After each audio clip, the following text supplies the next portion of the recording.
não sou contra a participação de militares. Acho que você não pode ser proibido ou não pode se criar restrição para que militares também participem. Tem muita gente que é militar e que tem condições de participar de um projeto de governo, de colaborar com a administração pública. Agora, o que a gente tem aí, na realidade, é um excesso, né? Você tem uma grande quantidade hoje de militares na primeiro, segundo, terceiro escalão da administração, em funções designadas, né? E isso aí acaba gerando uma percepção de distorção da representação social. No Brasil, você tem pessoas capacitadas em todas as áreas, muita gente com capacidade em qualquer área que você selecionar. Então, você não tem só a fonte militar para fornecer ali o pessoal que vai auxiliar na administração. E aí você tem um desgaste, por quê? Porque pela característica do governo também, não só pelo grande número de militares, como também pela característica do governo. Um governo que não se caracteriza pelo equilíbrio, não se caracteriza pelo diálogo, não se caracteriza pela educação, não se caracteriza por ser razoável nas discussões, na maneira de ser, e que tem uma grande influência também de pequenos grupos extremistas, né? Então, tudo isso daí é uma coisa que não deixa, esse extremismo não deixa a sociedade em paz, não deixa a sociedade descansar. Nós saímos de uma eleição já faz 2 anos e meio, e até agora o país não encontrou a paz social, a boa convivência, a harmonia, não só entre poderes, mas entre as pessoas, entre partidos, entre grupos, entre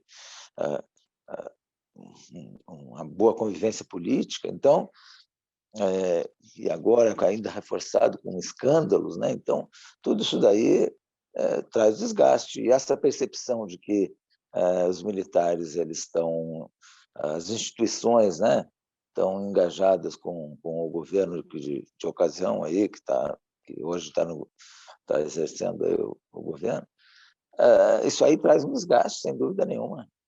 Então, a gente vê os últimos acontecimentos aí, né, e é praticamente um acontecimento a cada semana, então tudo isso traz muito desgaste. Eu vejo isso aí. Sobre militares em funções civis, eu não vejo que as funções têm características civis. São funções que têm que ser exercidas com competência, com dedicação, com honestidade, com todos aqueles parâmetros previstos, né, na ética, na administração pública. Então, pode ser exercido por civil ou por militar, não vejo necessidade de colocar restrição. Agora, tem uma coisa que precisa, o pessoal, principalmente o pessoal da ativa. O pessoal da ativa ocupar a função de funções políticas, né, precisa ser afastado do serviço ativo. Por exemplo, se já tiver mais de 10 anos, ele passa a reserva proporcional, né? Se aposenta proporcionalmente ao tempo de serviço. Se tiver mais de 10 anos, se tiver menos de 10 anos, tem que ir embora, largar a profissão. Nós vimos o juiz Sérgio Moro com 22 anos no judiciário ter que pedir demissão para exercer uma função de caráter político. Eu acho até um exagero, poderia haver uma regra de aposentadoria proporcional.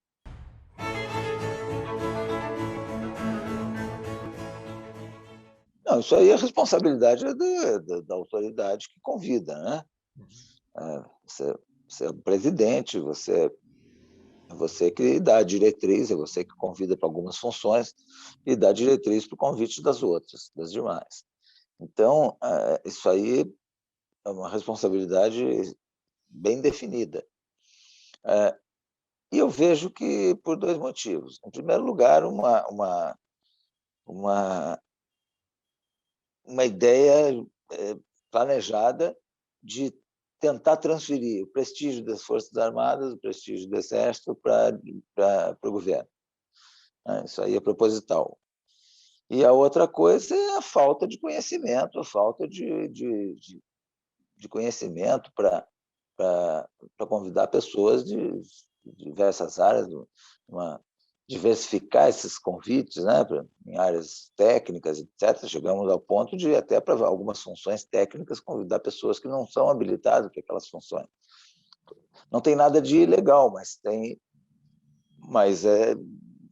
acarreta um mau funcionamento. E acarreta essa percepção aí, que eu acho que é intencional, de transferir o prestígio das Forças Armadas para a área governamental. Então, mas são esses dois motivos.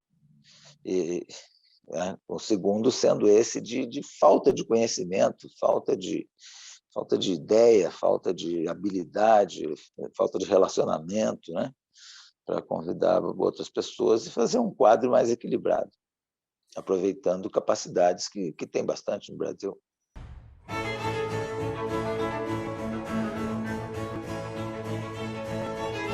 Minha participação foi bem no início, e no início é um início muito favorável, né? Sempre que você ganha uma eleição, você tem uma legitimidade muito, muito grande, o ambiente é muito favorável por um certo tempo, e as medidas políticas mais, talvez aquelas mais importantes, né?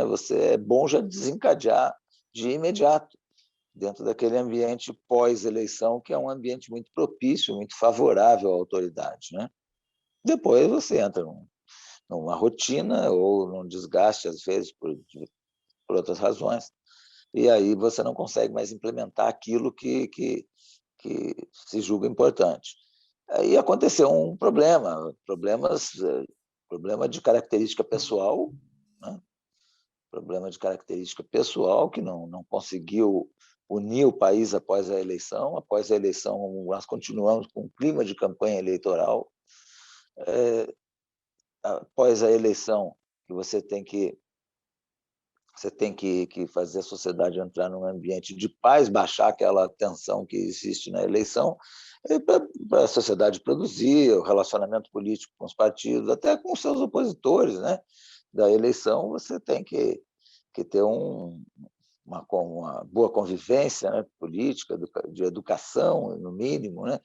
E isso aí a gente não teve. E, além disso, você teve um pequeno grupo que com grande influência no governo, o próprio presidente, pessoas muito próximas, se comportando como se estivesse numa seita, né?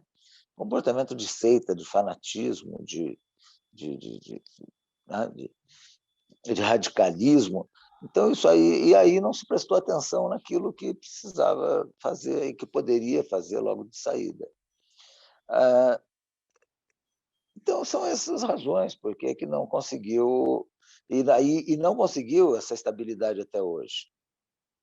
Agora então, está num momento pior ainda. O primeiro ano de governo, que poderia ter essa facilidade toda, essa tranquilidade toda, mas teve uma perturbação muito grande por causa do fanatismo, né? Esse fanatismo é extremamente problemático, pode levar o Brasil a situações de violência. Isso aí é uma coisa que tem que ser combatida, né?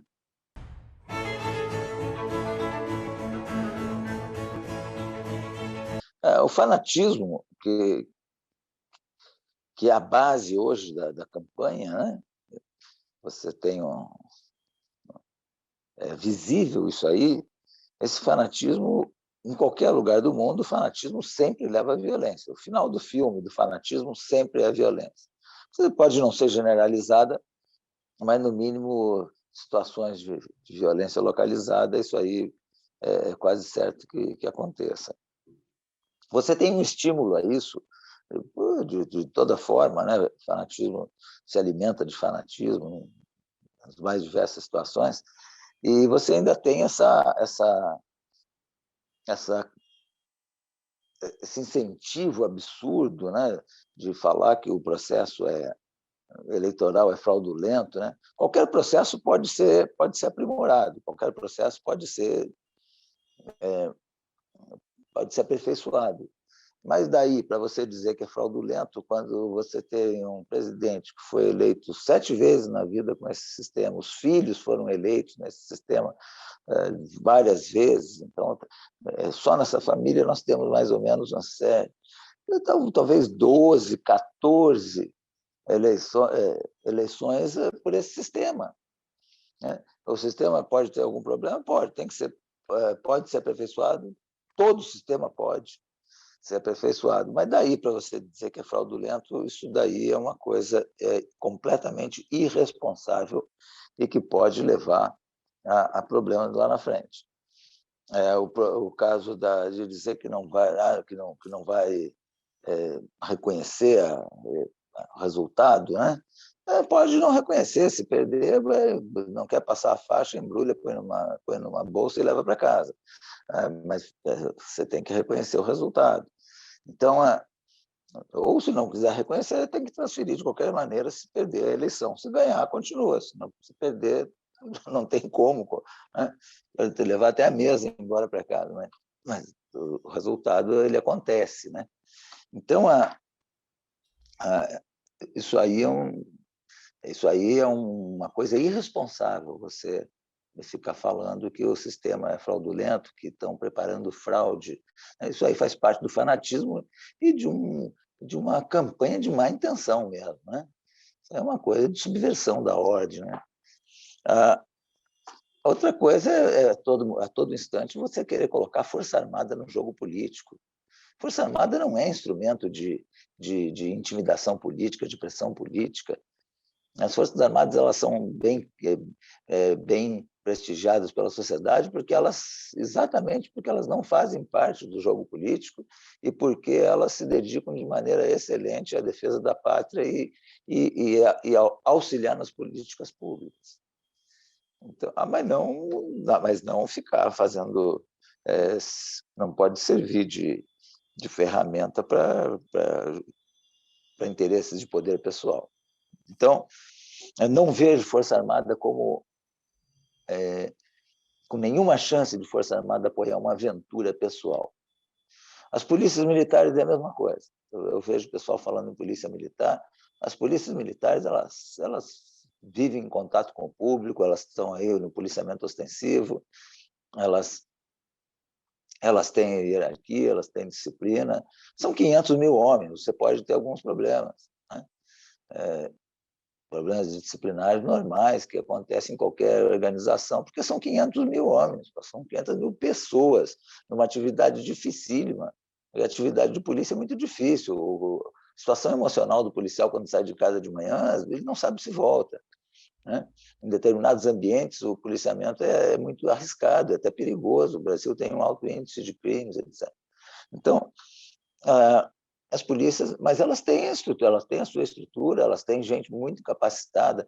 O nível intelectual das polícias é muito bom, né? Você conversa com os comandantes, são bem preparados, né? Todos os comandantes, desde o comandante de patrulha até os comandantes gerais. Então, eu acho que esse temor eu não tenho.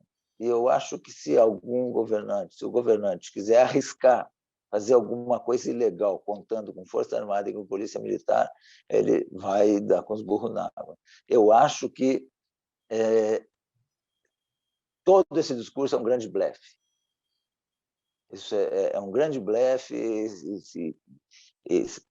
Já assistimos vários blefes, já assistimos o blefe de dizer que tem provas da eleição, mas não apresenta. Blefe de dizer que vai fazer um decreto, não sei o quê, e também não sai decreto nenhum. Então, você vive nesse ambiente tumultuado de conflito, né? E misturado com um grande blefe. Então, isso aí é importante esclarecer para a sociedade. Mas, de qualquer maneira, esse tipo de blefe acaba sempre tumultuando, colocando as pessoas em dúvida, né? Até a vacina, né? Até a vacina, que você tem que ir lá se vacinar as pessoas esperando pela vacina, aí vem uma autoridade e diz que a vacina não tem efeito, que a vacina não é boa, que não sei. Isso é completa falta de responsabilidade. E você tem que transmitir para a sociedade tranquilidade, você tem que... não, isso aí não está acontecendo. Então, o que eu vejo é isso.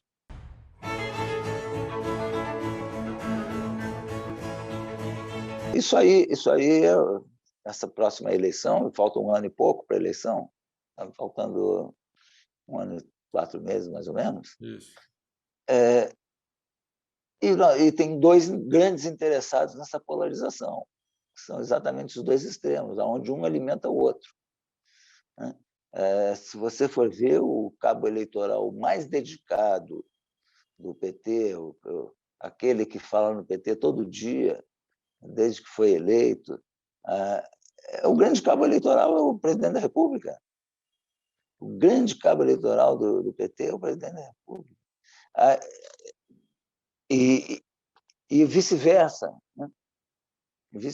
Agora, isso aí tem que ser alimentado, porque um vai alimentar o outro e os 2 têm expectativa de ir para o segundo turno.